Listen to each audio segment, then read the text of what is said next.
Para dar inicio a esta sesión, quiero darle las gracias a la doctora Karina Kaplan, que nos la robamos unos minutos en su trayecto de regreso a Argentina y su visita al 14º Congreso Nacional de Investigación Educativa, que se llevó a cabo la semana pasada en San Luis Potosí, y también a la doctora Etelvina Sandoval, quien hizo el vínculo para que hoy pudiéramos contar con la presencia de la doctora Kaplan aquí en la Universidad Pedagógica Nacional. Esta conferencia se lleva a cabo en el marco de las actividades de la Maestría en Desarrollo Educativo, que tiene como propósito formar y brindar eventos y actualizar a todos los profesionales de la educación, en particular a los estudiantes de la maestría y en general a todos los profesionales que estén en activo y en formación.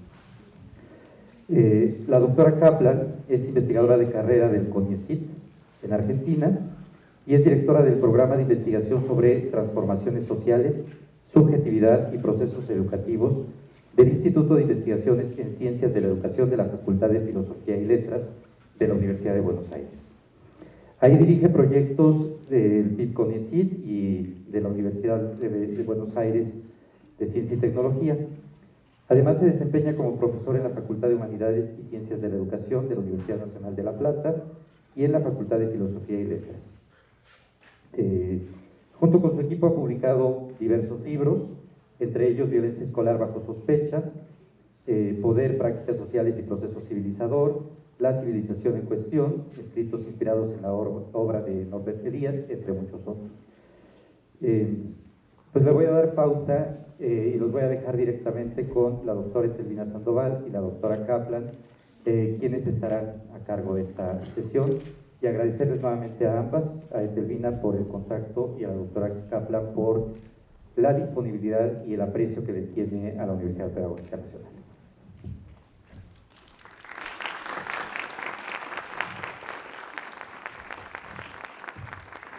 Pues sí, hay que darle la bienvenida a Karina. Ella, además de una gran investigadora, es una muy buena amiga. Y ella estuvo aquí cursando una pasantía en la Universidad Pedagógica ya hace muchos años. Ella era muy jovencita, yo no tanto, pero andábamos. Ella venía de Flaxo Argentina, e hizo aquí una pasantía en la Universidad Pedagógica. Una de las cuestiones más relevantes de Karina ha sido su preocupación por la escuela, por los maestros, por los procesos sociales que se gestan en la escuela. De hecho, tiene un libro que es como libro de texto en las escuelas para la formación de maestros, uno que se llama Buenos y Malos Alumnos, que por cierto fue su tesis de maestría, así que esperemos que las tesis de maestría de nuestros estudiantes sean en algún momento libros de consulta y de uso para la formación de otros maestros. Tiene un libro que es Culturas Estudiantiles, Sociología de las Violencias en la Escuela, que está muy vinculada con el tema que ahora tratará. Y el último es el de la vida en las escuelas. Como ustedes se dan cuenta, además de que ha aportado en términos teóricos, Karina también está muy vinculada a las escuelas, muy vinculada a los maestros. Pues les damos la bienvenida a Karina y a todos ustedes que están aquí. De manera particular quiero saludar a los estudiantes de la Escuela Normal José Santos Valdés, que desde Xochimilco se vinieron a acompañarnos acá, y a todos los estudiantes.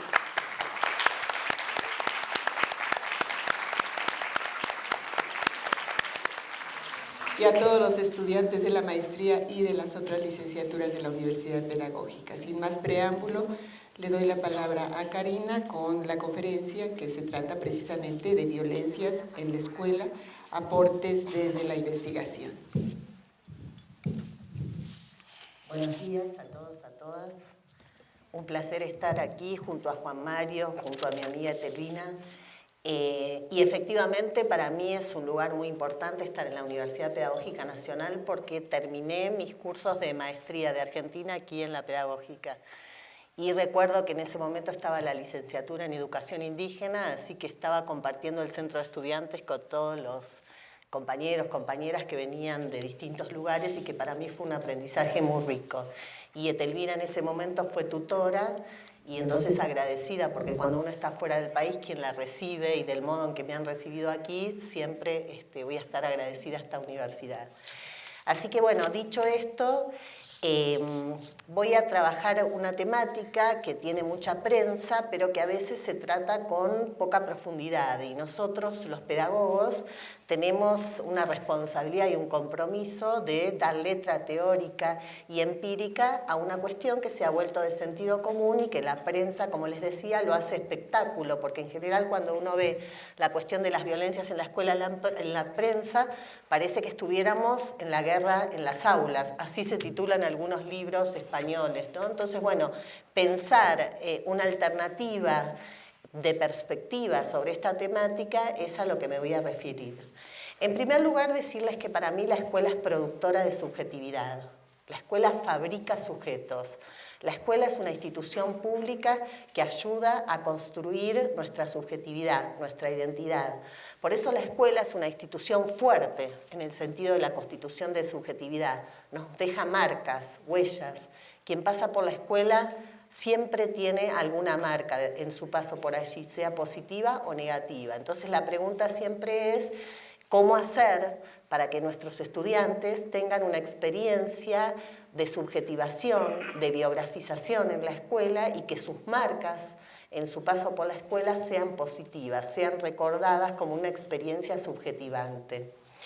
Y en ese sentido, antes de comentarles algunas cuestiones más específicas sobre la violencia en la escuela, quería recordar un texto de Albert Camus, que seguramente ustedes lo trabajarán aquí, que es el texto El primer hombre, que es una novela que Albert Camus escribe hacia el final de su vida, que luego se reconstruye porque muere en un accidente, que se llama entonces El primer hombre, y habla sobre la escuela y la subjetividad. ¿Por qué?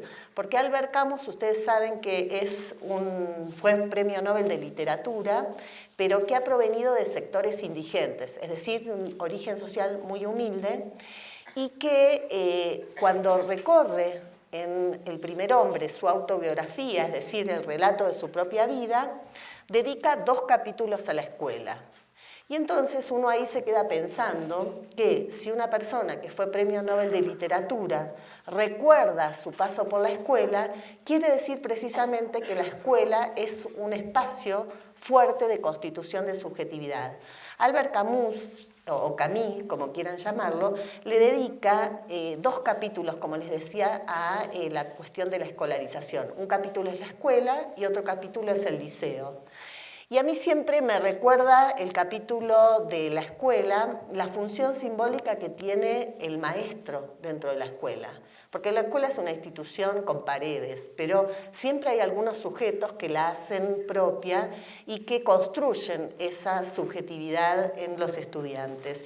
Y este maestro que le enseñaba en una escuela rural, unitaria, donde el maestro entonces tiene un peso muy importante, él confiaba en los estudiantes y, entre otras cosas, a estos niños indigentes, que en principio lo que les esperaba es la salida al trabajo, porque ustedes saben que los niños de sectores populares, allí en Argelia, en Francia y aquí en América Latina, luego de la escuela muchos de ellos tienen que salir a trabajar. Entonces a veces no logran pasar al otro nivel del sistema educativo, que es el bachillerato, la escuela media, aquí se llama secundaria.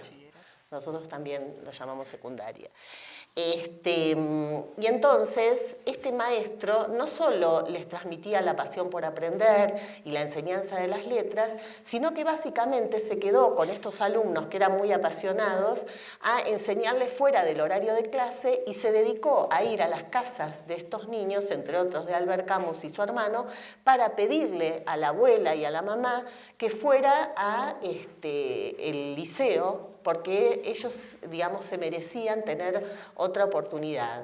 Y entonces, efectivamente, estos maestros los preparó y es muy conmovedor cuando termina el capítulo sobre la escuela ver cómo este maestro despide a esos niños que se encontraban con un maestro único, contenedor, y que se iban al liceo, en donde se iban a encontrar con niños que no eran de su mismo origen, que no eran, digamos, propios de su experiencia cotidiana en términos de interacción, de socialización, y que además se iba a encontrar en un mundo con muchos profesores como es el liceo. Y entonces el segundo capítulo, la segunda experiencia es justamente en el liceo, donde Albert Camus se encuentra con aquellos niños que el maestro le contaba en los manuales. Los relatos que conocían de esos niños eran de los manuales, pero ahora estaban interactuando. Claro, eran becarios, porque ustedes saben que los becarios, en los orígenes de nuestros sistemas educativos, eran para aquellos niños de sectores populares o jóvenes de sectores populares que tenían buen rendimiento y que entonces los becaban como una suerte de premio para ir a las escuelas, en este caso al liceo, que era una escuela selectiva para pocos. Lo que a mí me impactó de este segundo capítulo, que es sobre el liceo, es cuando llega la fiesta de fin de año. Ustedes saben que dentro de los rituales escolares la celebración de la fiesta de fin de año es muy importante. Y entonces Albert Camus recuerda que sentía vergüenza de que vinieran a la fiesta de fin de año su mamá y su abuela, porque ahí se iba a notar que él pertenecía a una identidad cultural, sociocultural diferente a la de las grandes mayorías que eran sus amigos en ese momento en el liceo. Pero hacia el final del capítulo, él dice, sentí vergüenza de haber sentido vergüenza de mi origen. Y ahí yo creo que está el nudo central, el corazón de lo que denomino a veces el efecto maestro. Este maestro que lo que hacía es reivindicar el origen social de los estudiantes, reivindicar cualquier característica que tuvieran, es decir, una escuela que no haga distinción entre quienes vienen de un origen social u otro, de una condición étnica u otra, de cierta identidad sexual o de género o cualquier otra condición de discapacidad. Quiere decir que una escuela que, digamos, facilite procesos sociales que no tengan que ver con la discriminación social, es decir, que supere aquellas barreras que están en la sociedad que son propias de las prácticas de discriminación. Entonces, lo que voy a plantearles, como les decía antes de entrar básicamente al tema de las violencias en la escuela, quería plantearles entonces esta importancia de la función simbólica de la escuela, y particularmente de la figura del maestro. La figura del maestro ocupa un lugar central en los procesos de subjetivación nuestros y la escuela es una institución fuerte entonces, como les decía. Ahora bien, ¿en qué contexto transitan estos estudiantes la escolarización? ¿En qué contexto se encuentra la escuela? Bueno, ahí me voy a detener a hacerles una suerte de retrato de las sociedades contemporáneas, por supuesto un retrato interesado, podría haber otros, y me voy a valer de dos libros que a mí me sirvieron mucho para entender cómo son nuestras sociedades de desigualdad y exclusión, para hacer este retrato de las sociedades contemporáneas y ver precisamente cómo las transformaciones sociales de las sociedades en las que vivimos impactan, conllevan efectos sobre nuestra subjetividad y particularmente sobre las prácticas en el sistema educativo. La primera metáfora, el primer libro que les recomiendo leer es el de La corrosión del carácter, de Richard Sennett. Richard Sennett, un teórico social muy potente a mi gusto, lo que dice ahí es que en el capitalismo salvaje lo que ha sucedido es que el trabajo ha dejado de ser un organizador de la vida social para las grandes mayorías de nuestra población. En el capitalismo asalariado, el capitalismo tradicional, por supuesto, como toda forma de capitalismo es injusto y desigual, pero sin embargo el trabajo ocupaba un lugar central en los procesos de subjetivación. ¿Por qué? Cuando nos preguntaban ¿a qué te dedicas? ¿De qué trabajás? Era sinónimo de preguntarnos quién sos, porque el trabajo nos constituía nuestra identidad. Ahora bien, con la metáfora de Richard Sennett de la corrosión del carácter y con estos procesos de exclusión de las grandes mayorías de nuestra población de los procesos de trabajo, quiere decir que hay muchos niños, jóvenes y adultos que jamás han visto trabajar a sus padres y que tampoco sabemos si los verán trabajar. Y entonces uno se pregunta, justamente como el trabajo es el constructor de lazo social, el trabajo es un organizador y una experiencia cultural cotidiana. Por ejemplo, cuando uno ve a su padre o a alguien de la familia que está a cargo o a su madre trabajar, eso implica una organización temporal de la vida familiar, de la vida del hogar. Quiere decir que se levantan a cierta hora, que hay una cierta organización temporal. Ahora bien, ¿qué pasa con todos estos niños jóvenes que el único despertador que suena es aquel que es para ir a la escuela? Entonces ahí uno se pregunta justamente y revaloriza el papel de la escuela en contextos de exclusión porque es el único despertador que sirve para organizar la experiencia cotidiana de los niños, pero también de sus familias. Por eso a veces en el sistema educativo algunos maestros dicen, bueno, no vienen con formas de disciplinamiento, socialización, disciplina. Claro, no vienen porque no han tenido en sus hogares la experiencia cultural de elaborar el tiempo como una vida cotidiana, un pasaje cotidiano que, digamos, es a través del trabajo. Entonces, a veces, en contextos de exclusión, por eso la escuela es tan importante, se constituye en la última o única oportunidad de construcción de lazo social.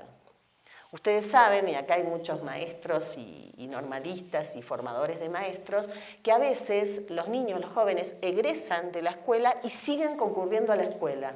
¿Por qué? Porque la escuela es una de las pocas instituciones entonces, en contextos de exclusión, que construye lazo social, que construye, incluso fíjense que en la década de los 90, cuando describe Richardson la corrosión del carácter, se refiere a procesos de desafiliación social. Es un término fuerte para nombrar a los procesos sociales, porque lo que nos están diciendo es que hay muchos individuos y grupos que no tienen ninguna filiación, ningún filo, ningún hilván, ningún hilo con lo social. Justamente la escuela construye ese hilo, ese filo, ese lazo con la sociedad allí donde hay exclusión material y simbólica.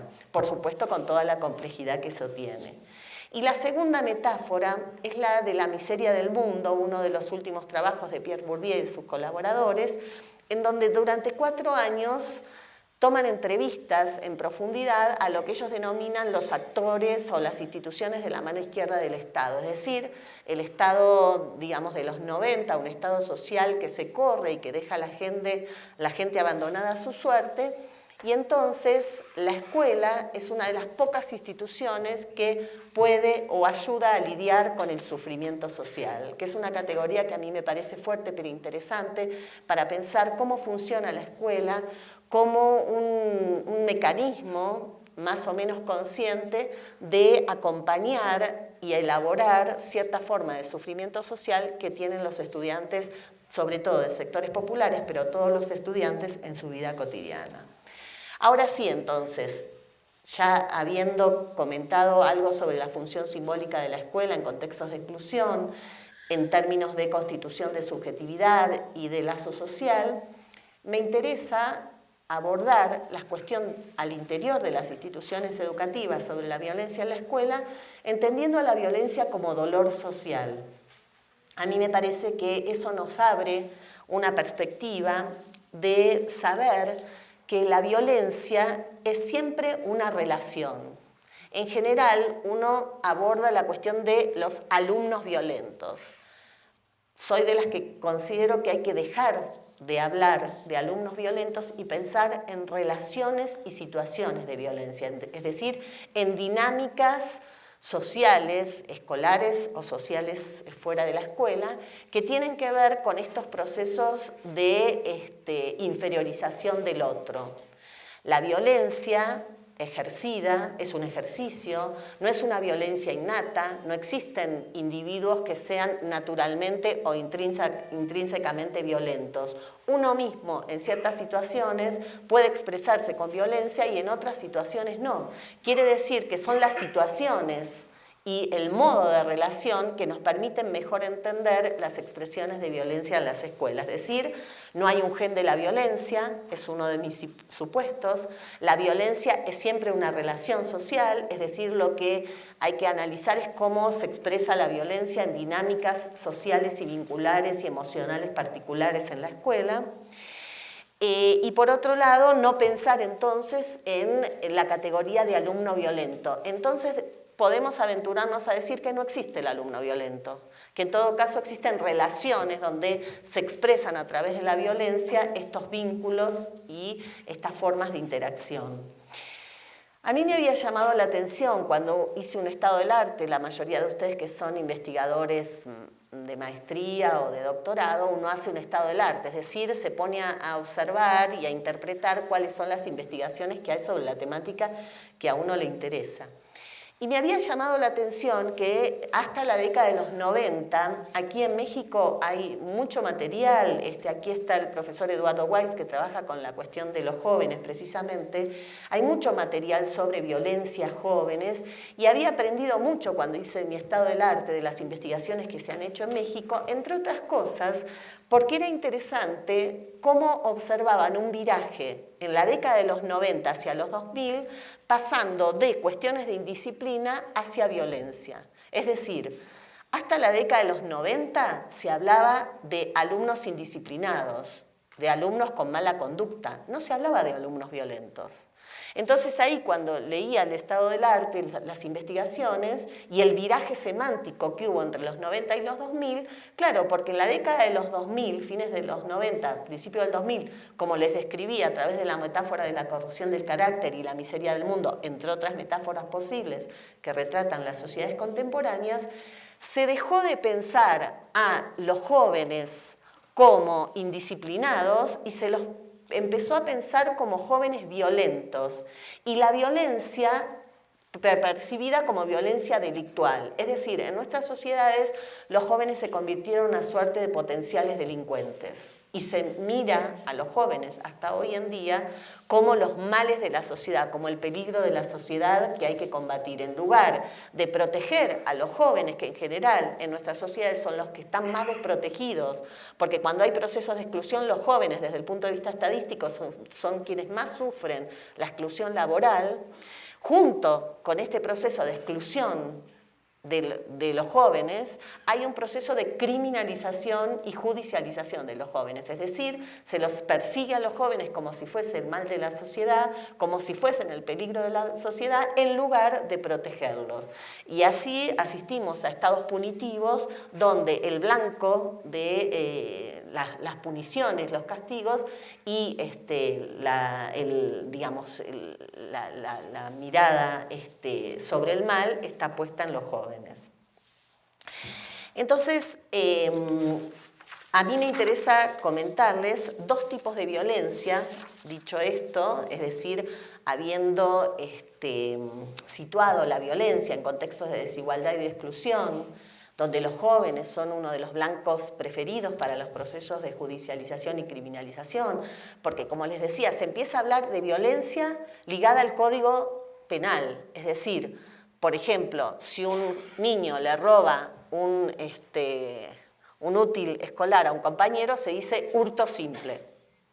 Y sin embargo, todos los que somos maestros sabemos que primero no robamos, simplemente, digamos, no pedimos prestado al compañero, ¿no? Pero ven que esta mirada judicializante hace que prácticas que son normales, naturales de la edad, sean vistas bajo la lupa de la judicialización, es decir, se piense la violencia vinculada a lo que tipifica el Código Penal, por ejemplo, hurto simple. Es decir, que a los niños se les empieza a ver con una mirada judicializante y criminalizante. Por eso, por ejemplo, en la prensa, en este momento, aparecen algunos artículos muy llamativos que dicen algo así como que se puede detectar a un futuro delincuente a partir de los 3 años por su conducta agresiva en el jardín de niños, ¿no?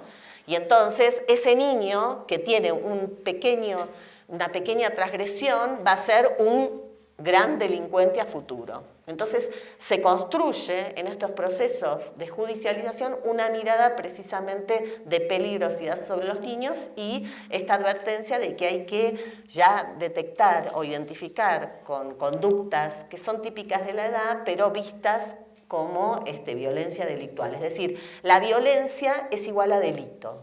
Entonces, lo que yo les propongo es salirse de esa mirada y pensar en esas violencias cotidianas que son parte de la vida escolar y que son sobre las que vamos a trabajar, pero saliéndonos o distanciándonos de estas miradas criminalizantes. Entonces, como les decía, voy a distinguir analíticamente, aunque ahora van a ver que, digamos, son complementarias estas formas de violencia, una forma de violencia que es violencia física o corporal, que aparentemente es más evidente. Ahora van a ver por qué digo aparentemente es más evidente. Cuando alguien le pega a otro, eso parece evidente. Y otra forma de violencia que es la violencia simbólica. Es decir, voy a distinguir desde el punto de vista analítico las formas o las expresiones de la violencia física y, por otro lado, las violencias simbólicas.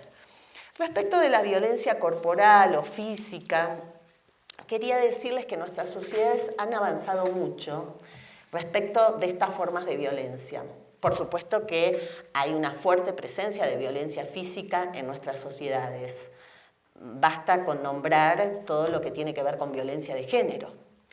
Pero en nuestras sociedades, ustedes fíjense que en los principios del sistema educativo, en la génesis, en los orígenes, era muy habitual ver imágenes de un profesor pegándole a un estudiante. Lo azotaba, ¿no? Con una regla, con maíz, con toda una serie de tecnologías de control sobre el cuerpo de los niños. ¿Por qué? Porque se consideraba que educar era violentar el cuerpo de los niños, porque era un hecho educativo violentarlos. Y los maestros y los adultos, los padres de familia, tenían la potestad sobre el cuerpo del niño. Es decir, el cuerpo del niño era una suerte de mercancía, objeto que le pertenecía a los adultos. Y fíjense qué complejo, porque entonces la autoridad del maestro se ejercía con fuerza física.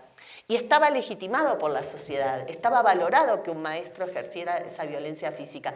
Por eso en la literatura general y también en la literatura pedagógica predominan estas imágenes que ustedes pueden rastrear, los que hacen historia de la educación lo hacen muy bien, de maestros, profesores y adultos en general azotando a los niños, porque se consideraba que el castigo físico era ejemplar, era educativo. Nosotros, digo, entonces, hemos avanzado bastante como sociedad considerando que el castigo físico no educa. Ninguna forma de violencia física sobre los niños y sobre los jóvenes educa. Y entonces hay que virar a un pasaje de la pedagogía del castigo físico hacia la pedagogía del cuidado de los niños. Por ejemplo, en Argentina, expresamente el Código Civil y también todas las leyes de educación de los últimos años expresamente prohíben violentar a los niños en sus cuerpos. No se puede ya producir daño físico hacia los cuerpos de los niños. El cuerpo de los niños le pertenece a los niños y a los jóvenes y no nos pertenece a los adultos. Quiere decir que en todo caso hay que cuidar, como les decía, al cuerpo del niño, pero no ejercer violencia física que estaba legitimada. Es decir, nuestras sociedades han cambiado el umbral de tolerancia. Lo que antes se consideraba no se consideraba violencia, por eso les digo que no es tan evidente. Porque cuando la sociedad legitima un comportamiento no lo ve como violento, no se veía como violencia esto de que el profesor azotara al niño, porque era parte del contrato educativo, el contrato pedagógico. Justamente las sociedades se transforman y van democratizando esta esfera, digamos, de la autoridad pedagógica y, digamos, ya nuestra sensibilidad dice, bueno, hasta aquí llegamos. Quiere decir que el cuerpo de los niños le pertenece a los niños, los adultos no los podemos azotar. Quiere decir que nosotros como sociedad hemos avanzado hacia esta visibilización de formas de violencia que antes no se consideraban tales y estaban naturalizados. Claro, los maestros tenemos un gran desafío, los profesores, porque ustedes saben que está muy naturalizada en las familias el castigo físico. De hecho, a veces algunas familias dicen, bueno, maestro, de vez en cuando un chirlo, nosotros decimos un chirlo, una palmadita, ¿no? Un sapecito, de vez en cuando viene bien, ¿no? Y entonces, bueno, ahí lo que hace, digamos, Una nalgada. una nalgadita, bueno, vieron que hay muchas expresiones para lo mismo. Quiere decir que hay una suerte de, ahí lucha por la disputa, ¿no?, del poder, ¿no?, en este sentido. Entonces quiero decirles con esto que la violencia física se ha vuelto visible, pero no siempre ha sido visible, sino que hemos avanzado en este sentido como sociedad diciendo que la violencia física necesita ser visibilizada y los maestros, por ejemplo, cuando vienen los niños marcados, ustedes lo saben, muchas veces vienen con marcas de violencia familiar a la escuela, digamos, y ahora el maestro necesita denunciarlo. Antes, digamos, no necesitaba hacerlo porque era, digamos, legitimado. Ahora, por lo menos en Argentina, es ilegal que un maestro ejerza violencia física sobre los niños y además tiene que, por su compromiso docente, en general los docentes lo venían haciendo igual, denunciar estas formas de marcas corporales que provienen de la violencia familiar. Entre otras cosas, porque el maestro, por el lugar que ocupa, que yo les decía, es el que tiene la posibilidad de establecer este puente entre el niño y la familia, la sociedad, para poder ser protegido. Entonces, esas formas de violencia física coexisten con otras formas de violencia, como les comentaba, que es la violencia simbólica, que es una violencia más suave, aparentemente, menos evidente, pero que tiene el mismo efecto que la violencia física, que son las prácticas de humillación en la escuela. Nosotros con nuestro equipo de investigación trabajamos mucho sobre estas prácticas de humillación, sobre este par superioridad e inferioridad, algunos estudiantes que se creen superiores a otros y entonces subalternalizan a otro, que son formas muy comunes en nuestra sociedad de que se inferiorice a unos y otros se crean en su inferioridad y a raíz de eso discriminen. Entonces quería traer en relación a estas formas de violencia simbólica, humillación y discriminación, un video sobre vivir juntos para pasarles y ver qué opinan los niños.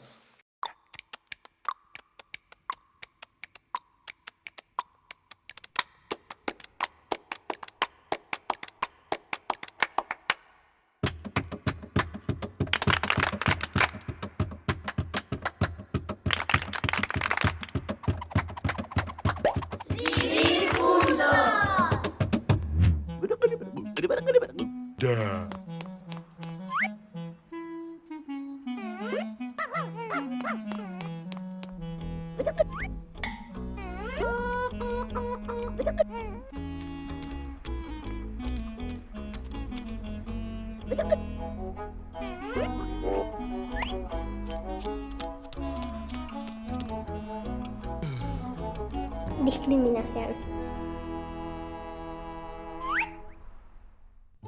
A uno le dicen negro y que está mal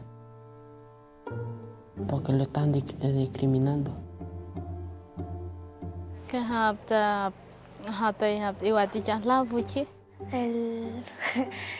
El enano o el desnutrido. A uno de séptimo también le dicen africano, pero es de acá. Porque es petizo o es flaco, muy flaco.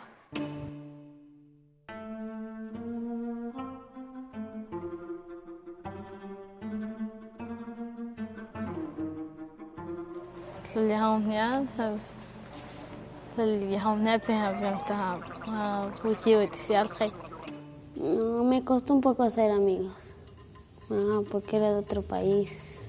Si yo tengo una compañera morocha, un compañero así se cansó, entonces le dijo así cosas feas. Ah, sí, vos sos peruano, decían. No sé, le dijo negra, así, le molesta. Entonces, bueno, a mí me parece que está mal. Y conmigo no pasa todavía. Algunos les gustan cosas que no, o sea, como que no a otro le tiene que gustar sí o sí lo que a otro, sino que cada uno puede tener su pensamiento. Cada tanto discuten, pero después veo que ya como que están acostumbrados. Y porque a veces se separan en grupos porque algunas se pelean mucho con otras, entonces se va con otras, entonces se empiezan a separar en grupos así, se empiezan a enojar una con la otra, así. A mí a veces me da lo mismo y algunos no. Algunos pelean y otros no. Depende de la situación.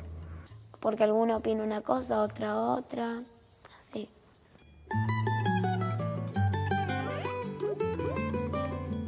Había una chica que los chicos la molestaban porque no era, digamos, muy amigable y socialista. Y sí, se insultan y eso. La compañera habló que le molestaba, lo hablamos entre todos y solucionamos el problema. Son distintos. La cara. Y la ropa. Nos decimos lo que pensamos y no es un conflicto muy fuerte. Todos somos iguales. Discriminación.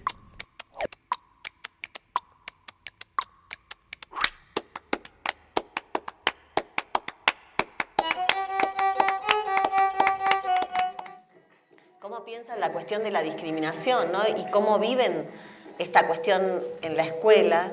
Fíjense que se los discrimina por la ropa, se los discrimina por ser petizos, se los discrimina por ser gordos, se los discrimina por venir de un país, se los discrimina por su tez, por todas las cuestiones, digamos, que nosotros sabemos que los niños perciben y sienten la discriminación.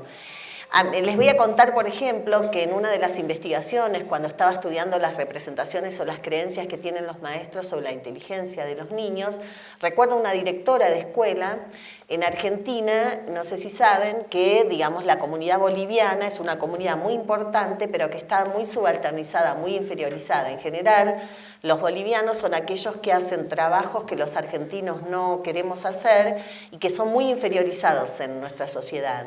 Y entonces, una directora de escuela me decía que los niños bolivianos son lentos y que no aprenden mucho, porque como ellos vienen de Bolivia y allí es muy alto, no les irriga la sangre en el cerebro. Y entonces nosotros llamábamos a eso el oxígeno escolar, ¿no? La falta de oxígeno escolar de los bolivianos. Quiero decir que hay una serie de estereotipos que son sociales, que no los produce la escuela, pero que se reproducen en la escuela. Por supuesto, estos niños no eran bolivianos, estos niños eran argentinos ya de cuarta, quinta generación, pero debe suceder aquí que hay niños que se los tipifica o se los estigmatiza, ¿no? Se los discrimina por su origen, en este caso étnico. Por eso les decía, puede ser por la condición de género, puede ser por otras condiciones, ¿no? Pero que, digamos, se alude a eso para justificar algunas cuestiones que tienen que ver con la discriminación. En el caso de nuestra investigación, a mí me llamó la atención, nosotros hacemos focus group, grupos focales, es decir, entrevistas grupales donde ponemos a interactuar a jóvenes de sectores populares de la provincia de Buenos Aires, un estado cercano a la ciudad de Buenos Aires, pero que es el más populoso. Y recuerdo que, por ejemplo, un joven me decía, respecto de otro, le pego porque tiene cara de pobre, le pego porque es negro. No sé si aquí se usan estas expresiones, pero serán algunas similares, ¿no? Y entonces, bueno, me quedé pensando, porque le pego porque es negro, le pego porque tiene cara de pobre. Y ahí el tema del rostro, ustedes saben que en nuestras sociedades occidentales hemos separado el cuerpo del rostro. Y el rostro es la identidad nuestra, es el locus, es el espacio donde se concentra la identidad. Por ejemplo, en el documento de identidad, acá seguramente debe ser igual, y en el pasaporte a nosotros no nos sacan de cuerpo entero, nos sacan de rostro. Quiere decir que el rostro es el que marca la identidad. Por eso a mí me interesaba cuando este joven dice lo discrimino o le pego porque tiene cara de pobre, hay toda una significación acerca de la discriminación por origen social, lo que denomino en algunos textos el racismo de clase. Es decir, estas formas de inferiorización donde el origen social, en vez de ser una condición más que uno trae, se transforma en un estigma, es decir, en un signo o una marca negativa del otro. Y fíjense qué importante esta cuestión del rostro, de la piel, porque en general los jóvenes que nosotros entrevistamos están muy preocupados por la discriminación y se sienten objeto de discriminación por el color de la piel. Las pieles suelen ser, dentro del rostro, un espacio de discriminación que hay que prestarle atención en las escuelas. Por supuesto que, insisto, son prejuicios sociales, pero que se trasladan a la escuela. Y entonces a veces cuando estoy con los maestros en Argentina les digo que hagan el siguiente ejercicio, que saquen el estuche con los colores, acá hay muchos maestros, ¿no? Seguramente tendrán un estuche, y que me muestren el color piel. ¿Aquí se utiliza color piel? Bueno, claro, bueno, color carne. Peor todavía. Es rosado. Bueno, claro. Claro, ese lápiz color piel es la piel legitimada. Ninguno de nosotros, yo seguramente no tengo esa piel. Y entonces, ahí la pregunta es, ¿por qué llamamos a ese lápiz color piel? Porque estamos legitimando, ven, en prácticas culturales muy pequeñas, microsociológicas, estamos, digamos, reforzando ciertas formas de discriminación donde hay unas pieles. ¿Qué es lo que descifran los niños? ¿Qué es lo que decían estos niños argentinos cuando los entrevistaban? Que hay unas pieles que son mejores que otras. Y entonces no se quieren parecer a otras pieles. ¿Qué es lo que nos pasa a todos? Nadie quiere ser desvalorizado en la sociedad. Y entonces la piel funciona como una forma de desvalorización o como una forma de estigma. Por eso yo, antes de terminar, quería que viéramos, y pasamos a una instancia de comentarios y de preguntas, 2 videos que tienen que ver con estas formas de estigmatización, donde la piel, el color de la piel, es muy, muy impactante escucharlo a través de relatos de niños. Voy a trabajar sobre un experimento que se hace en la década del 30, una investigación cuantitativa que se hace en la década del 30 en Estados Unidos, donde, digamos, entre otras cosas, se le pregunta a los niños con quién quisieras estar, quién es más inteligente y demás, para ver esta cuestión de el blanco y el negro, el inferior y el superior, cómo se dan estos pares relacionales. Bueno, esta cuestión en Colombia hay una investigación también que es impactante respecto de eso, cuando una maestra no comprende por qué una niña de 9 años sistemáticamente le pega a otra. Y entonces, en algún momento, luego de preguntarle mucho, le digo, le pego porque es fea y porque tiene cara negra, ¿no? Entonces, como todas estas cuestiones atraviesan a nuestras sociedades. Y además, como hay ciertas formas, no solamente de racismo de clase, a ver si... sino también de racismo de la inteligencia. ¿Por qué digo esto? Asociada al racismo de clase. Una maestra, cuando trabajaba, como les decía, porque ahora estoy trabajando sobre el alumno violento, la construcción social del alumno violento, pero en las investigaciones anteriores trabajé sobre la construcción del alumno inteligente, ¿ven? Porque son todos constructos sociales que se valoran, que unos lo tienen y que otros no lo tienen. Entonces, bueno, hay que ayudar a los maestros a que salgan de ese pensamiento de que algunos son inteligentes o algunos son violentos por naturaleza, ¿no? Y ver en todo caso las relaciones sociales en el aula. Y me acuerdo que entonces entrevistaba a una maestra de 4º grado de sectores medios y le preguntaba que me dijera cuál es un niño con dificultades para aprender y cuál ha sido su estrategia para con él o para con ella en relación a esas dificultades de aprendizaje. Entonces esta maestra me cuenta que este niño le iba muy bien en la escuela, pero que un día tiene lo que algunos maestros argentinos denominan bloqueo emocional. No sé si aquí se dice también.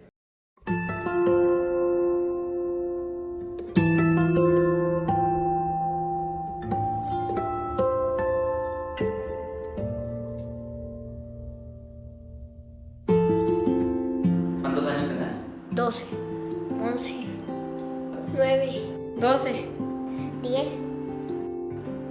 12.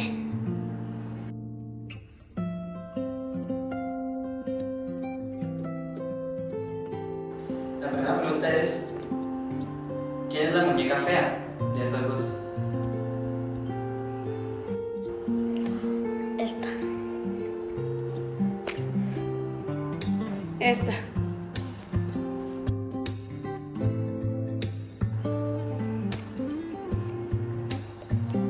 ¿Quién es la muñeca bonita?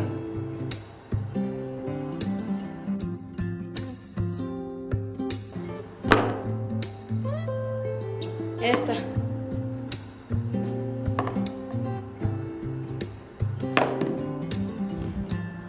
¿Quién es la muñeca menos inteligente?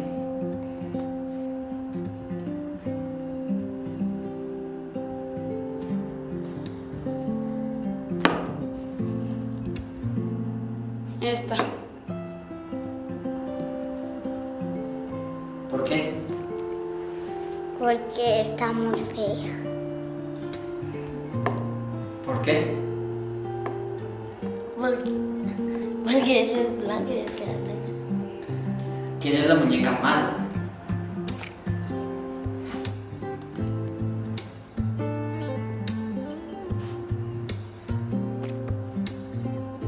Esta.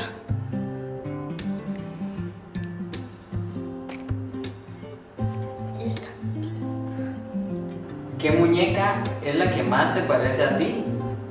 ¿Y por qué? ¿Por qué? Porque es morena. ¿Por qué? Por lo blanco.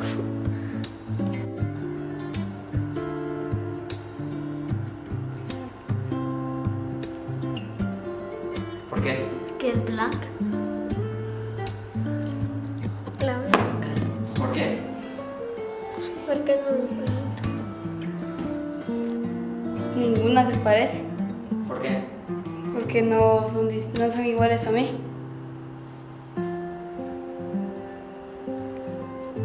¿Por qué? Porque es bonita. ¿Por qué? Porque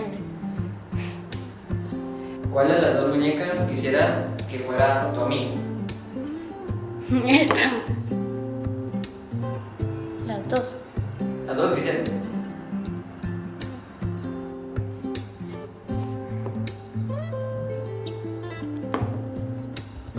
Esta. ¿Por qué? Porque es muy bonita. ¿Por qué? Porque es blanca.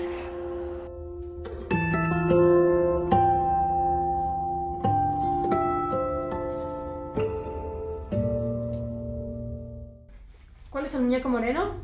Este. ¿Y cuál es el muñeco blanco? Este. ¿Cuál muñeco es bonito? ¿Cuál muñeco es feo? ¿Cuál muñeco es malo? Ninguno. ¿Cuál muñeco es malo? Este. ¿Y por qué? Porque, bueno, este es morena y este es blanco. ¿Cuál muñeco es feo? ¿Por qué? Porque a mí no me gusta el color café. ¿Cuál muñeco te gusta más? Este. ¿Cuál muñeco es bueno? Este. ¿Y por qué? Porque no me dan miedo los güeros porque tengo más confianza con un poco más así como este. No tengo mucha confianza. ¿Cuál muñeco es malo? ¿Por qué? No sé. ¿Cuál muñeco es feo? Este. No sé, es que me parece que está un poquito, ¿cómo te diría? Más moreno y no se ve tan blanco. Y no tiene mucho aspecto. ¿Por qué el muñeco blanco es bueno? Porque sus ojos son azules y todo su cuerpo es blanco. ¿Cuál muñeco es feo? Este. ¿Por qué? Porque está negro. ¿Por qué ese muñeco es malo? Porque está café. ¿Y por qué que este café es malo? Porque pega. ¿Cuál muñeco te gusta más? Blanco. Porque sus ojos están bonitos y su raza también. ¿Cuál muñeco se parece más a ti? Un poquito a este. Es que soy un poquito güerita de mis piernitas y de mis aquí, de mi espalda y de mi carita y mis bracitos los tengo morenitos. ¿Cuál muñeco se parece más a ti?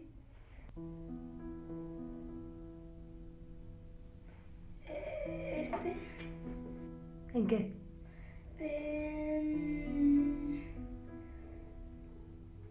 Las orejas. Sí, nada más. hay expresiones de racismo que los niños interiorizan, que por supuesto, como decíamos, son expresiones de estigmas o prejuicios sociales que son anteriores a la escuela. La escuela no fabrica ni la pobreza en estas expresiones del racismo, pero sí lo que puede hacer es trabajar y retrabajar sobre ellas para que justamente los niños no se avergüencen de su origen. Porque entonces volvemos a Albert Camus, cuando el efecto maestro que yo les decía hizo que apenas sintiera vergüenza de su origen, sintiera más vergüenza de haber sentido vergüenza de su origen. Quiere decir que este poder que tiene la escuela debe reivindicar y que se reivindiquen ellos en sus identidades múltiples y plurales y no tener este ideal de niño blanco exitoso que, digamos, predomina en nuestras sociedades y que ellos sienten que tienen menor valía social. Como les decía, nadie quiere parecerse a alguien que la sociedad desprecia, elimina, subalterniza, inferioriza. Entonces, en ese sentido, para terminar, quisiera decir que para mí la escuela es una de las pocas instituciones públicas que se mantienen de pie y que pueden ayudar a curar las heridas sociales. La escuela, en contextos de exclusión, es una institución, como decíamos, una experiencia fuerte que marca a los niños y que puede ayudar a cicatrizar algunas heridas, algunas cicatrices que tienen que ver con los procesos de sufrimiento social. Así que contra toda la imagen negativa que existe en la prensa de nuestros países, porque en general el maestro, la escuela están muy sospechados, reivindicar la función simbólica y este poder del maestro me parece que hace a la escuela un lugar y devolverle a la escuela el lugar que le corresponde y hace a la escuela un lugar de subjetivación y biografización sin distinción. Así que bueno, muchísimas gracias.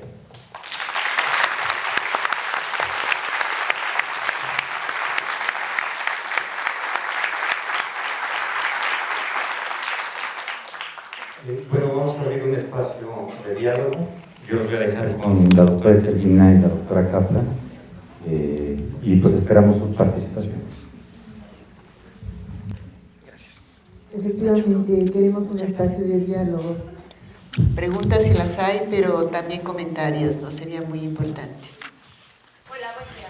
Una pregunta. Comentaba en esta descripción del estado del arte que el aspecto, digamos, genético está descartado, ¿no? O sea, no se toma. Bueno, es que en realidad uno, digamos, en general, incluso las perspectivas del bullying, que ustedes habrán visto que yo no utilizo esa palabra, entre otras cosas por la perspectiva que supone una perspectiva criminalizante. Entonces, digamos, no hay posibilidad de demostrar que existe un gen de la violencia. La ciencia no lo ha demostrado, en general, porque de hecho tiene que ver con principios del siglo XX, donde la criminología, la craniología, lo que hacían es para hablar acerca de la desigualdad humana, se referían a medidas que son falsas, ¿no? Por ejemplo, la craniología, la craniometría, que suponían que si uno medía cráneos de mujeres, de indígenas y de negros, eso iba a demostrar que eran inferiores naturalmente. Entonces, no estoy hablando de que no existe un gen, sino que estoy hablando del discurso de los genes. Justamente me sirve tu pregunta y tu intervención, porque me olvidé de decirles sobre el racismo de la violencia, que es muy similar al racismo de la inteligencia, porque cuando yo les preguntaba a esta maestra sobre un niño que tuviera dificultades para aprender y que me dijera una estrategia que utilizaba para con él o para con ella, esta maestra me decía que este niño funcionaba muy bien en la escuela, se desempeñaba muy bien y un día tiene un bloqueo emocional. Entonces, esta maestra le dice a la mamá que lo mande al hospital público y le haga un electroencefalograma. La mamá vuelve con los resultados del electroencefalograma y me dice en la entrevista, no tiene nada en la cabeza. Bueno, no tenía nada que suponiera algo neurológico. Y después me dice, también es verdad que este niño, la mamá se ocupa. Vieron que la primera hipótesis del fracaso escolar suele ser algo neurológico tiene. La segunda hipótesis es la desatención del hogar, ¿no? La familia no se ocupa. Y me dice, no, esta mamá le folia los cuadernos 2 veces. Imagínense que se ocupaba mucho, ¿no? Para los que son maestros, un niño que venga con el cuaderno muy prolijo es algo muy sobresaliente, ¿no? Entonces tampoco le funcionaba la hipótesis de que la familia lo desatendía. Entonces me dice, ahora que estoy conversando con vos en la entrevista, me doy cuenta que este niño es adoptado. Entonces habría que buscar en los genes de la familia original dónde está el problema. Entonces acá la cuestión es desarrollar el discurso de los genes. No tanto, digamos, descifrar si hay un gen o no de la violencia, que además no nos interesa en la escuela. Porque aunque fuera genética, la escuela no lo vería como genética, no lo debe ver como genética, porque la escuela se ocupa de las relaciones sociales, no de enfatizar aquello que traemos desde el punto de vista de nuestro origen y en este caso es falso, ¿no? Además. En este puente que construye el maestro entre la sociedad y la familia, por lo menos en México, desafortunadamente se ha creado una situación complicada en la cuestión institucional de las escuelas, principalmente a nivel secundario, donde los profesores ya no tenemos ni la oportunidad de abrazar a los chicos, de darles una palmadita, de sentarnos a platicar con el joven solos, porque obviamente no se va a abrir cuando están sus compañeros, sino a lo mejor en una situación más individual. Se nos ha coartado esa parte, ¿no? En ese puente de construcción, ¿usted qué elementos nos podría dar para crear ese puente, para poder ayudar a los chicos en esa cuestión de la violencia? ¿Qué quiere decir que se les ha coartado? Por la parte institucional ya no podemos hacerlo, o sea, ya no podemos abrazar a los chicos porque nos levantan una acta administrativa. Ya no podemos palmearlos, ya no podemos juntarnos en el salón porque nos pueden levantar una acta administrativa. No puede haber contacto físico. Bueno, se acaba la pedagogía. El día que no hay contacto con el otro, que no hay un encuentro, se acaba la pedagogía, ¿no? Yo entiendo los procesos de judicialización, por eso me detuve en eso. Cómo, digamos, se convierte lo pedagógico en algo que tiene que ver de otro orden, que es de lo judicial. Entonces, prácticas que son pedagógicas se ven desde el punto de vista de la tipificación del Código Penal. Por ejemplo, acoso, abuso. Claro que eso no significa que uno no esté atenta a esos procesos, pero que en la vida cotidiana, digamos, a nosotros nos pasa en Argentina que, por ejemplo, en los jardines de niños, en educación infantil, ya los maestros no van al baño con los niños. Y eso es todo un tema, porque los niños necesitan de figuras que los acompañen y que los cuiden. Entonces, a veces llegan a sus casas totalmente cagados. Y pasaron todo el día totalmente... Entonces, uno se pone a pensar, bueno, pero ¿qué vamos a construir si no construimos procesos de interacción subjetiva, de intersubjetividad, ¿no? Y es otra manera de abandonarlo. Digo, de la complejidad que tienen. Pero bueno, me parece que nosotros somos pedagogos y hay algunas cosas que necesitamos reivindicar en los vínculos, en los lazos. No hay lazos si no hay posibilidad de contacto. Por eso yo hablé mucho de la dimensión emocional en la vida escolar. ¿Qué sienten? ¿Cómo se sienten? Por eso es importante lo que vos decías. A veces estos procesos se elaboran porque una de las características que yo siento es que la violencia es un dolor social y que entonces tiene que tramitar cierto daño que se produce sobre el otro. Y para ello hay que producir una reparación simbólica del daño, donde todos aprendamos. No es solamente sacar al niño problema y al otro que lo violentó y entonces confrontarlo, no. Digamos, tiene que ser todo el grupo, la dinámica grupal, que aprendan de esa situación, ¿no? A mí me llamó mucho la atención en Argentina, ustedes saben que hubo un proceso militar, una dictadura cívico-militar muy importante y que hubo muchos desaparecidos en esa dictadura. Y una de las cuestiones que hicieron los movimientos artísticos y de derechos humanos, entre otras las abuelas de Plaza de Mayo, las madres de Plaza de Mayo, es recortar siluetas de los desaparecidos. Y ellos llamaban a esto un movimiento de reparación simbólica. ¿Cómo hacer para poder aprender de esos procesos tan traumáticos, tan dolorosos? A mí me sirvió mucho para pensar la violencia como dolor social, con estas formas de reparación simbólica. Que por supuesto hay que, digamos, decirle a un niño que no se le pega a otro niño, pero que hay que trabajar sobre esas relaciones sociales, porque como ustedes ven, las formas de discriminación y de violencia simbólica o física, que ahora ven entonces que son complementarias. Porque cuando un niño me dice, le pego porque es negro, le pego es violencia física, pero porque es negro es violencia simbólica. Quiere decir que, digamos, la significación que se le da a esa violencia física es del orden de lo simbólico. Por eso es importante trabajar sobre los vínculos, porque nosotros trabajamos en el orden escolar que es del orden de lo simbólico. Entonces, pensar esos procesos de reparación simbólica en la escuela, ¿no? Y cómo trabajar no sobre el castigo, sino sobre formas de reparación del daño, ¿no? Que es un daño subjetivo, vivido, que entonces esas experiencias subjetivas de sentimientos y de emociones hay que, digamos, saberlas escuchar y trabajarlas, ¿no? Pero, insisto, para que aprendamos todos de esa experiencia. Me llama mucho la atención la parte en la que la violencia puede ser aceptada por la sociedad y cuando es aceptada por la sociedad deja de ser violencia. Deja de verse, percibirse. Deja de percibirse como violencia. Y me recuerda al texto en Amor líquido de Albert Camus, en donde describe al capitalismo como una forma de pensar ya, ¿no? Que se ha impregnado y en el que ya no vemos a las personas como personas, sino como objetos. De Bauman, entonces, la violencia... Pero es muy próximo Bauman a Sennett, así que está muy bien. Esta parte de la violencia se pudo haber dado en principio por esta razón de un pensamiento de yo soy dueño de tu cuerpo.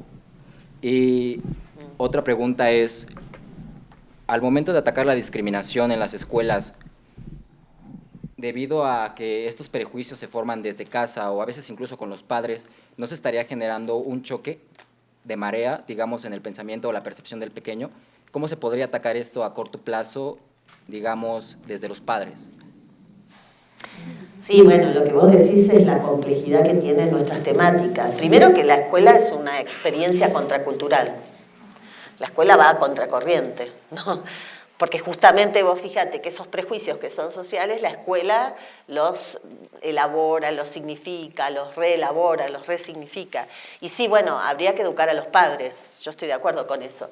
Pero la escuela, digamos, puede ofrecer oportunidades desde el punto de vista simbólico, un horizonte incluso simbólico de pensamiento y de acción, que hasta puede enseñarle algo a sus padres ese niño, ¿no? Digo, nosotros no nos podemos conformar con reproducir aquella cultura de violencia que está en la sociedad. Por eso es tan complejo para ustedes que son docentes, ¿no? Maestros, profesores, es muy complejo justamente porque el padre dice yo lo educo como quiero. Pero bueno, nosotros también somos el Estado, quizás la mano izquierda del Estado, pero somos el Estado y entonces tenemos una responsabilidad pública, ¿no? Sobre la pedagogía que profesamos. Disculpe, ¿se puede dar, el racismo se da solamente por prejuicios o también se puede dar por la misma naturaleza humana de estar en un grupo que se le parezca? Mira, yo te lo voy a complejizar. No existen las razas. Durante mucho tiempo nuestra ciencia, por eso también tiene que ver en qué parte de la ciencia uno se para, qué elige como paradigma científico. Porque durante mucho tiempo, bueno, aquí, digamos, está Jesús Martín del Campo, que es antropólogo y no me va a dejar mentir, durante mucho tiempo, digamos, incluso en la antropología consideraba que existen razas. Sin embargo, ha avanzado mucho cierta perspectiva del conocimiento científico para afirmarnos que no existen las razas, que la única raza que existe es la raza humana, que nosotros somos una única raza que es la raza humana, la humanidad. Sin embargo, existe el racismo, existe la creencia de que hay razas inferiores y superiores, porque el problema no es que existan las razas, el problema es que unas son vistas y percibidas como inferiores y otras superiores. Estos niños reproducen esa forma que está en la sociedad, pero que además la ciencia ha contribuido. Por eso, digamos, para mí es importante, ustedes que están en la universidad, nosotros que estamos en la universidad, debatir y disputar sentidos sobre qué ciencia vamos a profesar, qué ciencia vamos a seguir, qué perspectivas teóricas son más ajustadas a la visión de mundo que tenemos, qué perspectivas teóricas ayudan a construir un mundo más igualitario, menos deshumanizante, y cuáles son aquellas que refuerzan, legitiman, justifican esta desigualdad, haciéndolo pasar por desigualdad humana, ¿no? Sobre todo en estos procesos de inferiorización. Eso es lo que a mí más me inquieta. Me llamó la atención esta cuestión de la violencia simbólica, que por ejemplo, pensando y ahorita platicando con mis compañeros, no sé si usted sepa, pero creo que es algo de lo que igual no nos tenemos que enorgullecer mucho en la ciudad, que es por ejemplo que contamos con una línea de camiones y autobuses públicos que son rosas, ¿no? ¿Y cuál es la característica de estos camiones? Pues es que son exclusivos para las mujeres. Igualmente en los vagones del metro hay uno exclusivamente para las mujeres.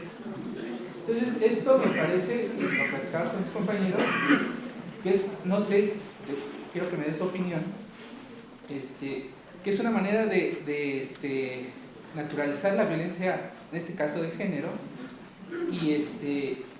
y no sé, ya llevarlos a estos extremos es quizás hasta institucionalizarlo, es decir, o sea, no puedo combatir el problema de violencia como institución, como Estado, como escuela, que pues, tengo que hacer este tipo de medidas para que esta violencia no trascienda, o por lo menos yo como gobierno, como Estado, como administración, mostrar que estoy haciendo algo en favor de la no violencia, ¿no? Entonces no sé qué opinión le merezca esta situación. Bueno, es difícil hablar cuando uno está en otro país, ¿no? De las prácticas, porque debe tener alguna historia, alguna razón de ser. Yo creo más en la idea de la convivencia, de vivir juntos, con toda la complejidad que eso, ¿no? Requiere. De hecho, el último libro se llama Las violencias en la escuela, encantos y desencantos de la convivencia escolar, ¿no? Como que hay, digamos, esperanzas y desencantos, digamos, en el vivir juntos. Pero bueno, eso es algo que, digamos, en principio tomaría tu opinión y tendría que pensar un poco. A mí me llamó la atención. Eso, de hecho, en Argentina y sobre todo en Buenos Aires se quiso hacer en el metro un vagón especial y fue muy combatido. A pesar de que es uno de los países que tiene mayores índices de violencia de género, porque no sabemos si es por ahí que se combate, ¿no? O que por lo menos se intenta superar, por lo mismo que vos decís. Tiene que ver, digamos, otras políticas y otras prácticas que son culturales. Lo que yo quiero mostrar con esto es que, además de una cuestión política, que por supuesto es central, hay prácticas culturales muy arraigadas. Por lo que me preguntabas vos, ¿no? Con respecto a la violencia, la cultura, digamos, de violencia hacia la mujer es histórica. Yo creo que es un signo de nuestro tiempo haberla observado y visibilizado como violencia de género. No existía ese término porque no estaba vista la violencia hacia la mujer como violencia. Entonces también eso lo que nos enseña es que las sociedades se van transformando, también pueden retroceder, ¿no? Pero en algunos aspectos yo tengo cierto optimismo, no del todo, pero sí, en relación a derechos que fuimos conquistando como sociedades. Por eso hay que estar observante de que no retrocedamos,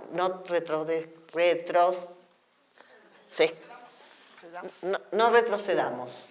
Agradecerle porque es una charla que nos invita a pensar demasiado justo en el momento en el que se encuentra nuestro país, ¿no? México está en una ola de violencia fuerte que incluso es, no sé, como un poco desesperanzador en cierto momento porque es hasta qué punto o hasta qué nivel la escuela puede hacer algo, ¿no? Entonces, esta fortaleza de la frase, cuando nos comenta la doctora de decir que la escuela construye lazos sociales y ayuda un poco a aliviar ese sufrimiento social, es más fuerte aún para los mexicanos porque el sufrimiento es constante, es diario, ¿no? Entonces, ahí hay una cuestión interesante, pero justo en la participación que acaba de decir usted, doctora, en la cuestión del optimismo, pues me parece que eso también, no recuerdo ahora si lo dijo Macarenco o lo dijo Freire, algún pedagogo ilustre como ellos, que los que estamos metidos en la educación somos optimistas irremediables. ¿Por qué? Porque se cree que la educación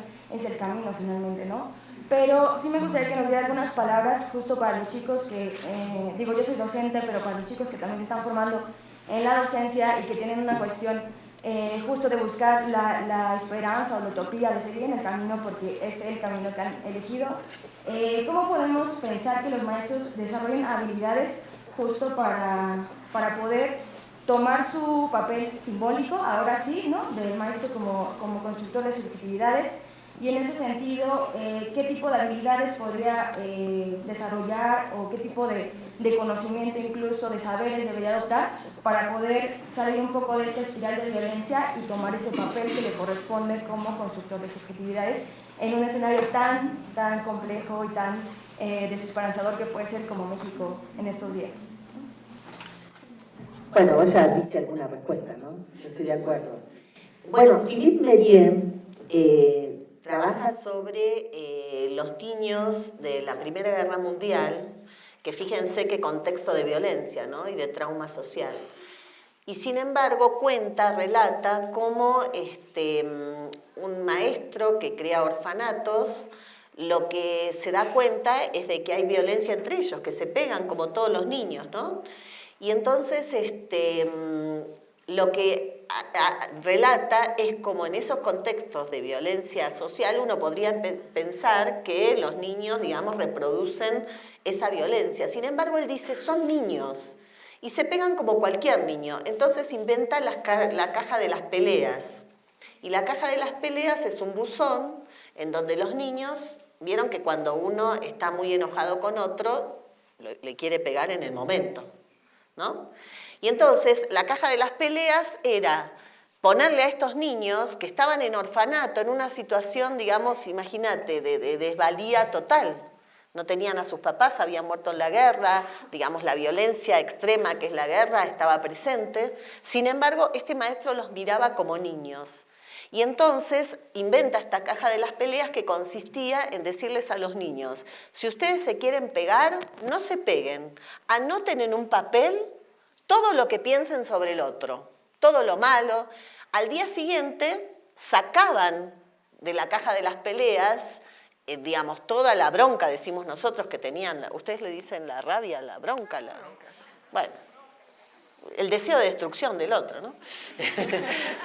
Que todos los niños tienen y todos tenemos a veces, y entonces, sí, porque somos seres humanos, en la convivencia nos sucede eso justamente, y entonces, claro, al día siguiente, cuando abrían ese buzón, esa caja de las peleas, los niños ya les había pasado esa bronca, ¿no?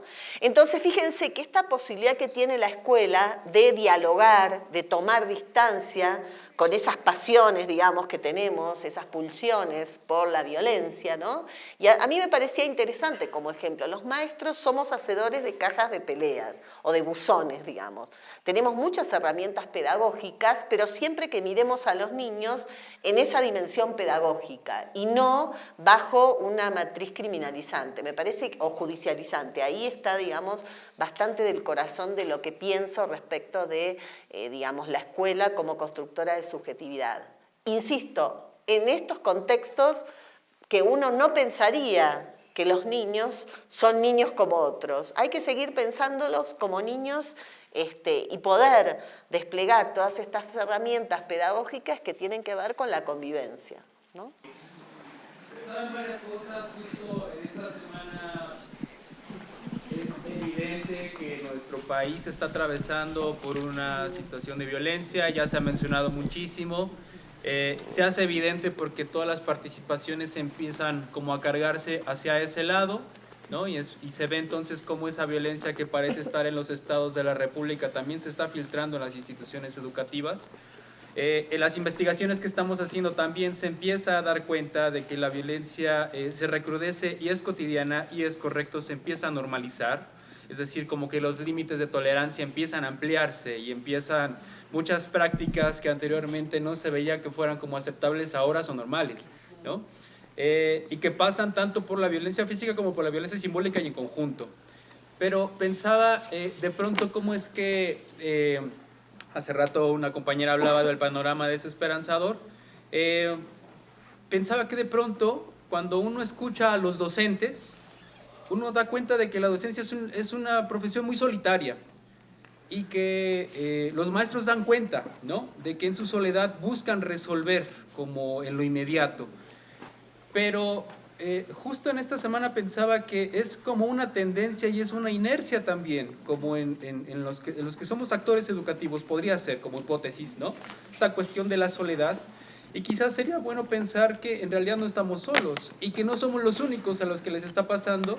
Y viene este comentario que hace acerca de la dictadura, viene como muy a colación de la reflexión que hacía, porque pensaba, bueno, México está pasando ahorita por una de desaparecidos y de muertos, la violencia hacia las mujeres, en esta cuestión que se llama violencia de género, que yo personalmente creo que la violencia de género rebasa la cuestión del género, o sea, son muchos otros factores los que están involucrados en ese fenómeno, pero que Argentina tuvo su dictadura, Brasil tuvo su dictadura, Colombia tuvo el caso del boom de narcotráfico en los 90s, entonces sí hay en realidad como pensar como precedentes, ¿no?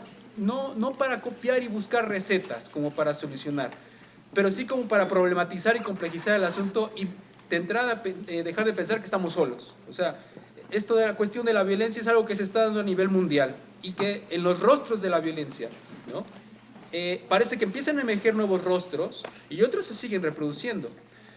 Y que en el campo de la investigación quizá como una estrategia de intervención sería importante, como no es bien fácil dar cuenta de cómo se deslizan unos ciertos determinismos y de pronto cuando nosotros vemos a los chavitos, nosotros pensamos, oh, los chavitos son racistas.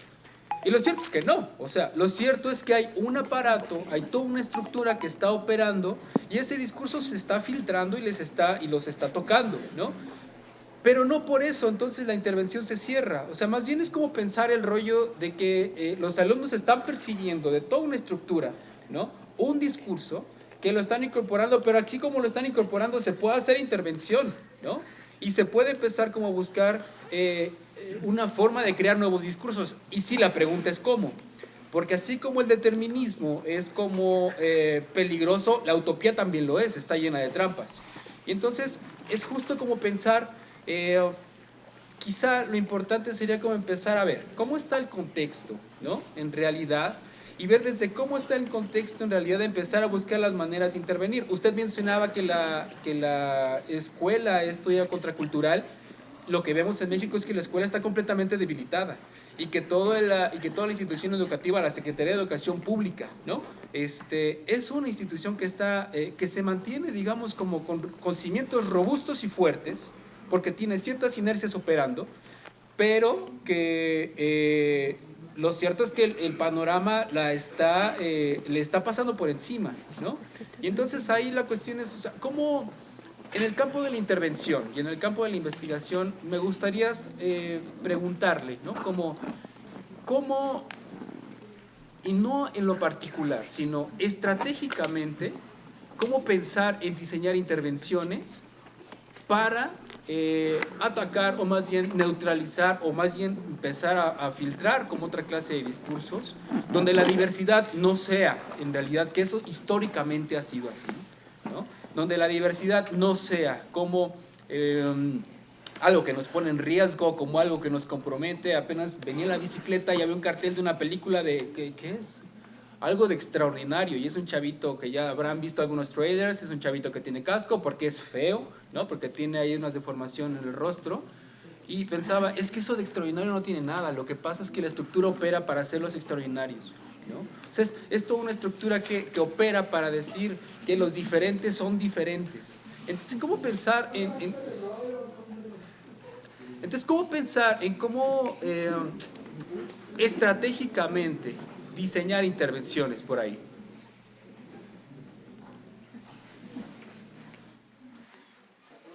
Sí, no, lo que estaba pensando es que yo creo a veces, o sea, mientras te escuchaba, que a veces es un discurso de que la escuela está desvalida. Yo creo que es un discurso que le es funcional a ciertos poderes, porque yo, trabajando en las escuelas cotidianas, y todos ustedes que están aquí, que están apostando además por ser maestros, Aquí están agradecida nuevamente a la Escuela la Normal de Xochimilco con su director, sus autoridades y los profesores y estudiantes que apuestan por la educación. Yo creo que en la vida cotidiana la escuela es una institución contracultural que ocupa un lugar central para los sujetos. Cuando digo los sujetos son los padres de familia. Es muy distinto un niño que va a la escuela que aquel que no va a la escuela, que no puede ir. Se siente realmente mal un niño que no va a la escuela. Y además la escuela hace diferencia. No es lo mismo tener un título de escuela secundaria que no tenerlo, incluso desde el punto de vista de las oportunidades simbólicas, que son escasas pero que existen en las sociedades. Quiere decir que a veces a mí me da la impresión de que hay un discurso para desvalorizar a la escuela y que eso le es funcional a que, digamos, uno piense que la escuela no sirve. Pero quienes estamos en el cotidiano de las escuelas, investigando o trabajando, digamos, en prácticas pedagógicas, sabemos que la escuela sirve mucho. De hecho, por ejemplo, a nosotros en nuestras investigaciones nos aparece mucho la idea de que la escuela es el primer lugar donde, por ejemplo, le dicen a un profesor que están embarazadas las mujeres. La escuela es un lugar en donde le dicen al profesor que en la casa se vive violencia. La escuela es un lugar en donde, por ejemplo, tienen ciertas experiencias de diálogo y entonces relatan en nuestras entrevistas en profundidad que no la tienen en la casa y que entonces ellos cuando sean grandes van a querer ser, digamos, o experimentar esas relaciones sociales. Miren, hace poco en la última entrevista grupal, el focus group que tomamos, un estudiante me decía, porque allí hay un problema con la casa propia, ¿no? Digamos, es muy difícil obtener una vivienda en Argentina, no sé si aquí. Bueno, y el tema de la vivienda no es un tema menor en nuestros países, ¿no? Porque es un lugar donde vivir finalmente. Entonces hay gente que vive en lugares muy precarizados. Nosotros entrevistamos a ellos y entonces, por ejemplo, un estudiante me decía, yo quiero terminar la secundaria, quiero tener el título de secundaria para poder sacar a mi mamá de la Villa Miseria. Aquí se llaman barrio, colonias. Nosotros somos muy brutales en el lenguaje, ¿no? Villa Miseria, ¿no? Me parece un término muy fuerte, así como están las favelas en Brasil, ¿no? En cada uno de nuestros países existen, digamos, todos estos conglomerados habitacionales que la gente está hacinada, que está sin condiciones mínimas, digamos, de vida. Y entonces la escuela fabrica horizontes de futuro, ¿no? Yo creo que este es el tema, porque si nosotros nos quedamos reproduciendo la condición de origen, no vamos a poder desanudar la relación entre origen y destino, que es justamente lo que hace la escuela. La escuela, aún en las peores condiciones, lo que le ofrece a los niños la posibilidad simbólica de pensar en un horizonte de futuro, en un destino distinto. Entonces este estudiante me dice, quiero tener el título de secundaria para poder sacar a mi mamá de aquí, ¿no? En general empleadas domésticas. Y otro estudiante en esa misma entrevista dice, yo quiero ir a trabajar al basural. Y me pareció una metáfora muy fuerte de nuestras sociedades, que un joven que termine la escuela secundaria, digamos, tenga como horizonte simbólico trabajar en la basura, recogiendo basura, pero después me di cuenta cuando lo escuchaba que en realidad trabajar en la basura era poder tener un trabajo estable, ¿no? Porque, digamos, por lo menos en Argentina, trabajar de eso es un trabajo estable. Claro, uno sabe que esos niños van a morir, esos jóvenes van a morir jóvenes, porque por temas de salubridad, trabajar en la basura es muy dañino. Pero fíjense cómo ellos quieren un horizonte distinto y sueñan con un horizonte distinto. Y muchas veces ese sueño tiene que ver con el efecto institución, el efecto escuela. Creo que la escuela fabrica ese horizonte, porque entonces los niños, los jóvenes, aprenden a que merecen otro lugar de aquel que les fue dado por su origen. Entonces me parece que en esa, digamos, pulsión por la justicia, la escuela tiene mucho que ver con la justicia educativa y la justicia social, ¿no? Aún con todos los problemas y las complejidades que yo les estoy diciendo, tengo mucha confianza en la escuela en ese sentido, pero por observar y conocer sus prácticas cotidianas. No lo estoy diciendo como una declaración de principios, sino por justamente saber lo que hacen los docentes en su vida cotidiana, ¿no? Entonces me parece que la posibilidad de ayudar a construir trayectorias que son impensables si uno ve las condiciones objetivas y materiales de origen, y entonces desanudar este vínculo que es tan estrecho en general en nuestras sociedades entre origen social y destino, ya eso, digamos, desde el punto de vista de la construcción simbólica, es una escuela que vale la pena transitar, ¿no? Yo estoy haciendo una investigación sobre el cuerpo en los libros de texto y me parece que se empieza a segregar al ser humano, y digo ser humano porque es un constructo subjetivo y se contempla únicamente a partir del cuerpo, ¿no? Entonces se ha legitimizado en el sentido de que lo que es observable, decía usted, a partir de la ciencia, quienes sacan 10, quienes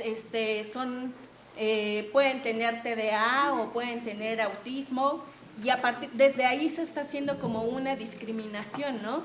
A partir de lo que se ve en el color de piel, lo que veíamos en el video, el tamaño, ¿no? Qué tanto está nutrido el alumno, y eso se refleja a veces en sus resultados intelectuales.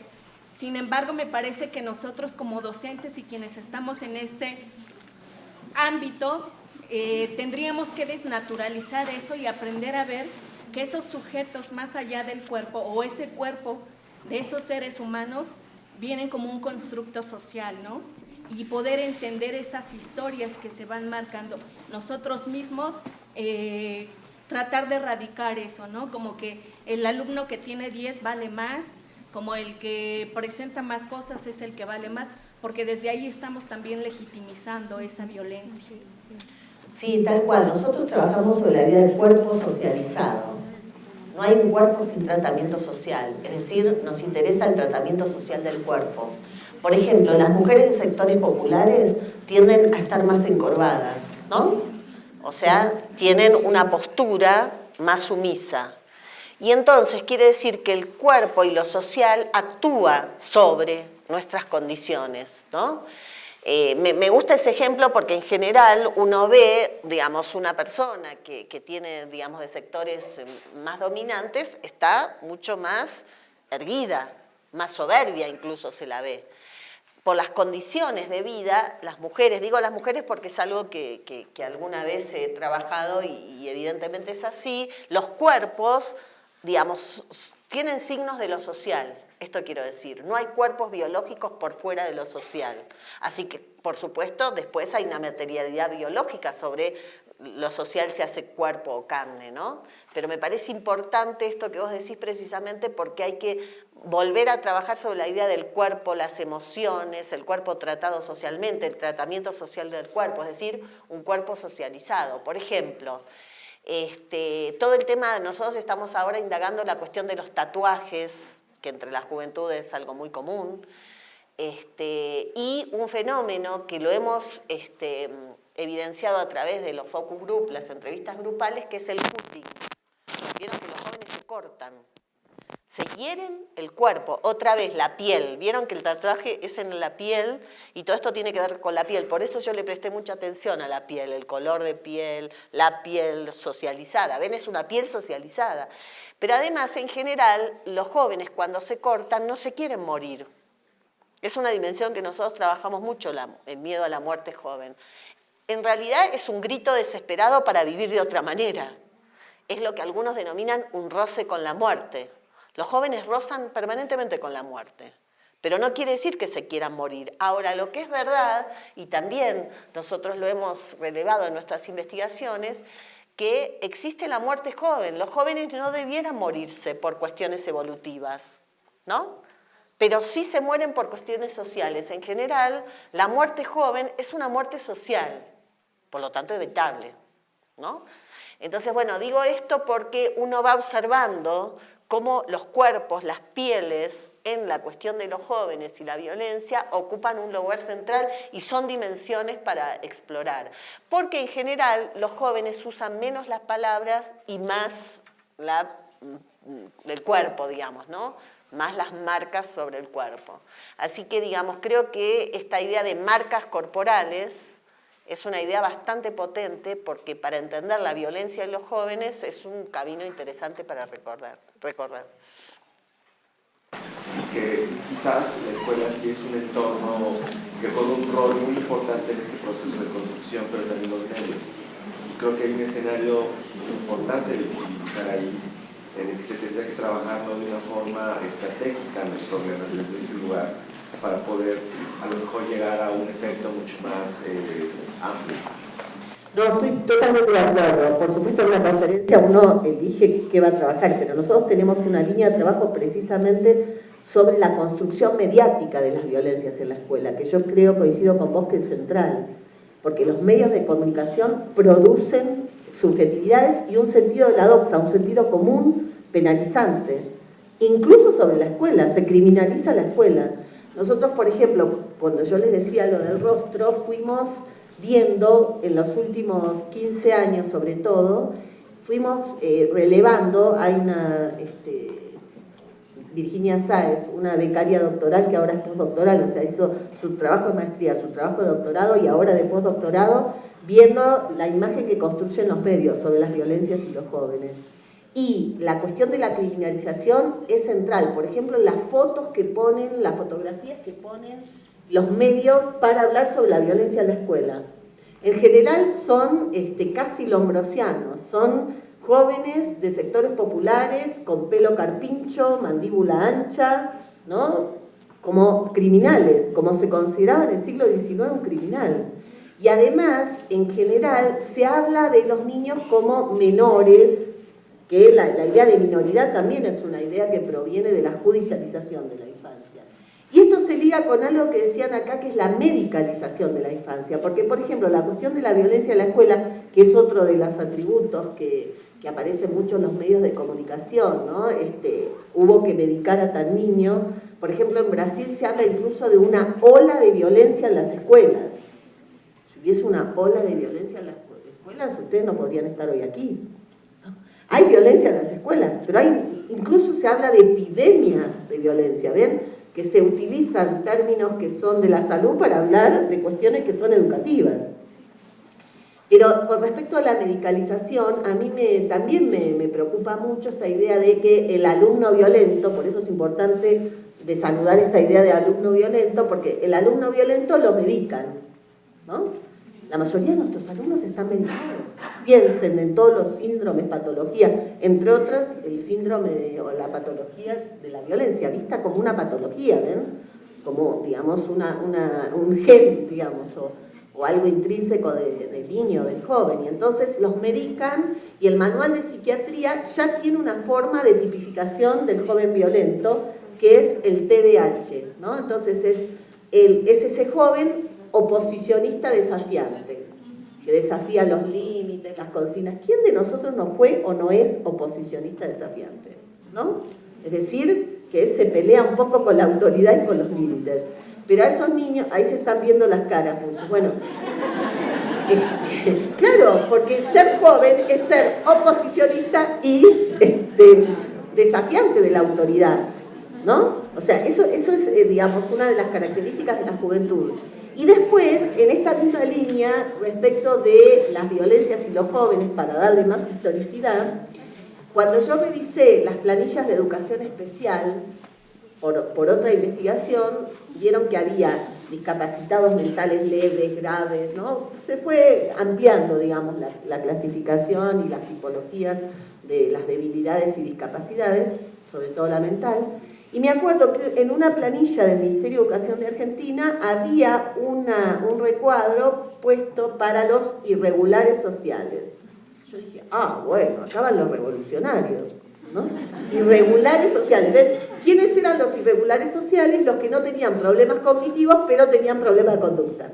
Quiere decir que nunca se supo dónde colocar a estos que se portan mal en la escuela, ¿ven? Pero el riesgo es la patologización y la criminalización, que son, digamos, cristalizaciones de perspectivas o miradas judicializantes sobre la infancia y la juventud.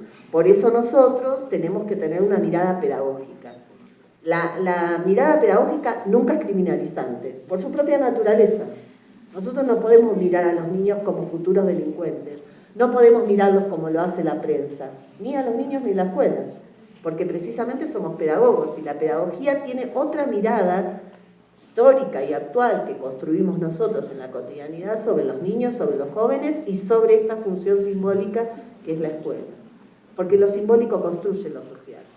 Porque la desigualdad no es solamente del orden de lo material, es también del orden de lo simbólico. Y entonces ahí nosotros podemos operar, operando sobre estas creencias que existen en la sociedad para que los niños se valoren a sí mismos. A mí me da cierta tristeza cuando escucho, y a ustedes también les pasa, uno se ríe porque es fuerte también, porque moviliza. Pero fíjense que estos experimentos son proyectivos, porque si uno le pregunta al otro, ¿vos sos racista? ¿Qué te va a decir? No. Ahora, si uno proyecta, se identifica, ven, es proyectivo, le mostramos muñecos, en las investigaciones hacemos eso, las metodologías sirven para eso, ¿no? Desde una encuesta a una entrevista en profundidad, para poder justamente calar en el inconsciente social, en aquello que funciona, pero que no tenemos conciencia, pero que opera y que hay que entonces visibilizar. La investigación educativa sirve precisamente para poner en palabras aquello que está naturalizado en la sociedad. Y creo que es una función que vale la pena cumplir, ¿no? En estos ámbitos académicos.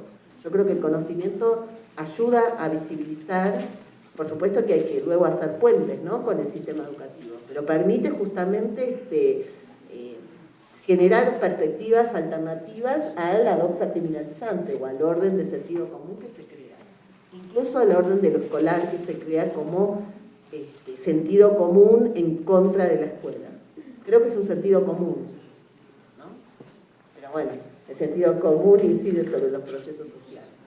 Un comentario. Primero, me encanta esta idea. Vengo, la escucho y me lleno, me entusiasma todo este pensamiento que para mí resulta vivificante, utópico. Esta mirada que usted presenta sobre el fenómeno del atractivo y concretamente el problema de la violencia. Y lo pienso en este momento. La semana pasada en mi escuela de educación básica se suicidó una niña. Y pienso en la imposibilidad que hay de la propia escuela para poder dar respuesta y comprensión a cada uno de estos chicos. Es un primer lugar. En segundo lugar, la escuchaba con mucha atención y pensaba hasta dónde la investigación educativa logra llegar directamente a esos docentes. Y pienso en mi país, pienso en más de 1 millón de docentes que tienen más de 2 décadas con reformas educativas que se van sucediendo una tras otra. Y entonces pensaba en cómo se construye una identidad como docentes que pueda dar verdaderamente una voz distinta a la que se impone o se diseña desde un escritorio con una finalidad particular, como la de nuestro país. Pienso, ¿cómo un docente en este país construye identidad y la responsabilidad que tiene cuando está sujeto a una serie de reglas? Por ejemplo, el cuadro de honor. El cuadro de honor. No sé si usted sepa, pero si nosotros lo sacamos, McDonald's lo mantiene. Se suponía que el cuadro de honor era el buen alumno, era el buen trabajador después, ¿no? Por eso digo que... Pero sí, puede no existir como institución, pero sí como práctica, por supuesto. Termino. Cada bimestre se presenta, el maestro presenta, la maestra presenta a sus mejores 5 alumnos de 10. ¿No? Esto lo reproduce el maestro, pues, está haciendo en su aula. Pues ahí hay una discriminación muy poderosa, pero que difícilmente la comunidad lo percibe como lo que es. Pero la escuela lo fomenta, sus docentes lo impulsan. Los mismos docentes reciben prestigio a partir de qué tantos alumnos son capaces de obtener los mejores resultados. Mi comentario va en este sentido de repente mitificamos, creo yo, cuando la realidad es más brutal y se va imponiendo. Se impone. Por eso digo que qué lindo que haya investigación educativa.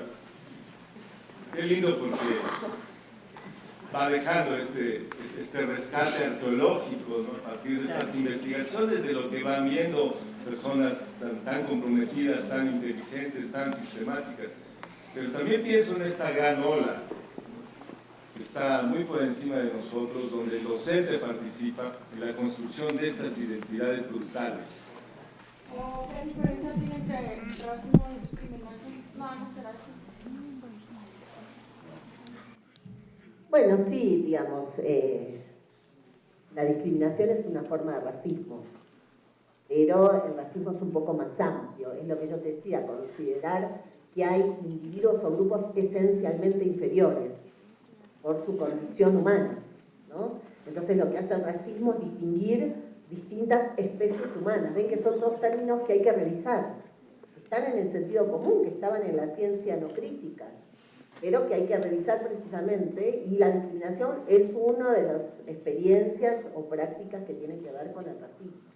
Pero, digamos, cuando uno se refiere al racismo, se refiere al racismo de clase, al racismo de la inteligencia, al racismo académico, como yo les comentaba. Depende de qué ciencia, digamos, uno elija pararse, ¿no? Porque hay, por ejemplo, Stephen Gould, que es un biólogo de Harvard, tiene un libro que se llama La falsa medida del hombre, que recorre en la historia de la ciencia cómo hay distintas medidas que son falsas, pero que sirven para legitimar la desigualdad y deslegitimar la igualdad. ¿Por qué? Porque él dice, en el siglo XIX existe la craneología y la craniometría, es decir, se consideraba que es en los cráneos, ¿ven? En la naturaleza humana, en este caso el cráneo sería como algo objetivable, medible. Entonces se medían los cráneos, como les decía, de las mujeres, de los indios y de los negros, y se establecía que eran inferiores por su constitución craneana. Luego viene la criminología muy contemporánea a la craneología, que lo que establece es que hay un gen de la delincuencia, es decir, que, digamos, todo es genético, por lo tanto lo que hay que hacer es detectar, caracterizar a los delincuentes y entonces se, digamos, construye la ciencia criminológica para atacar al delincuente. Ahora, ¿quién es el delincuente? Según la descripción de Lombroso, un tipo con mandíbula ancha, pelo carpincho, moreno, es decir, es la descripción de un pobre. Entonces, se considera que los pobres son peligrosos o violentos. Eso es una construcción social, es falsa, pero ven que la ciencia la estuvo legitimando.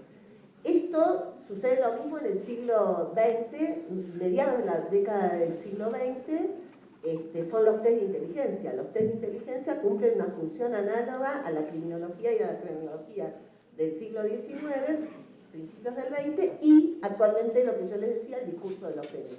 Funciona en forma análoga, quiere decir que a lo largo de la historia de las ciencias humanas no críticas, hay muchas medidas que sirven para legitimar la desigualdad. Por eso después en nuestro sentido común consideramos que hay gente inferior y otro superior. Y lo peor, y eso es lo que más estudio yo, es cuando la gente cree en su inferioridad. Cuando la gente se convence de su inferioridad, ¿no? Entonces tenés un sentido común que avala eso, una cierta ciencia que avala eso, y entonces la escuela tiene que, digamos, romper esas, digamos, esos supuestos que son falsos, pero que son eficientes desde el punto de vista de que construyen subjetividades, ¿no? Y respecto de lo que decía Raúl, y bueno, en esto que estamos en Mario, en investigación educativa tenemos siempre la doble mirada, ¿no? Por un lado, la investigación educativa contribuye a generar procesos de transformación, pero no sola. Y además, miren, nuestro presidente, Mauricio Macri, le toman una entrevista hace poco en la prensa y dice que en su escuela él tuvo experiencia de gente que sufrió bullying. Y que eso en realidad hace bien, porque del bullying se aprende, se educa. Y lo dice una voz oficial, legitimada. Entonces digo, la investigación educativa, nosotros nos las pasamos diciendo, pero se ve que a Macri no le interesa mucho leer lo nuestro, porque ese es otro tema, ¿no? Que las universidades públicas, que en general somos quienes generamos este tipo de conocimiento, no circulamos tanto por el mercado. Yo creo que a veces también tiene que ver con un tema de mercado. ¿Qué consumen de libros los maestros? ¿Qué consumen de teorías los maestros? claro, y entonces si vos considerás que el indígena es inferior, y bueno, pero por ejemplo, a mí me impactó en la Ciudad de Buenos Aires descubrir en los últimos años en las librerías que ya no hay sujetos, somos todos cerebros. Vieron que ya no se habla de sujetos, se habla de cerebros. Cerebros que aman, cerebros que aprenden, cerebros que se emocionan, cerebros... Yo decía, ¿estábamos descerebrados antes? Porque en la literatura pedagógica no existía la idea de que hay cerebros o mentes que piensan, mentes que aprenden, ¿no? Que tiene que ver con esta distinción entre mente y cuerpo. ¿Por qué? Porque entonces se disfraza de cognitivo algo que tiene que ver con las desigualdades sociales. Entonces, en vez de decir que la desigualdad está en estas prácticas de distinción, la desigualdad nuestra está en nuestra constitución cerebral, o ¿no? Lo que antes era, digamos, la constitución craneana. ¿Ven? Entonces, bueno, somos sociedades muy conservadoras, esto quiero decir. Y la escuela tiene que ser una institución rupturista, una institución que va, digamos, rompiendo esas formas tradicionales que son, en algunos casos, desde el punto de vista del sentido común y de la ciencia, que son muy conservadoras del orden social. Y bueno, la escuela es una institución social, por lo tanto reproduce muchas de esas cosas, pero también, por eso, produce nuevos sentidos y nuevos significados. En definitiva, estamos siempre en una disputa de sentidos, ¿no? Y entonces vamos a ir 3 pasos para adelante y 2 pasos para atrás. Y bueno, así hay una canción de niños ahí. 3 pasitos para adelante, 2 pasitos para atrás, y bueno, así caminamos.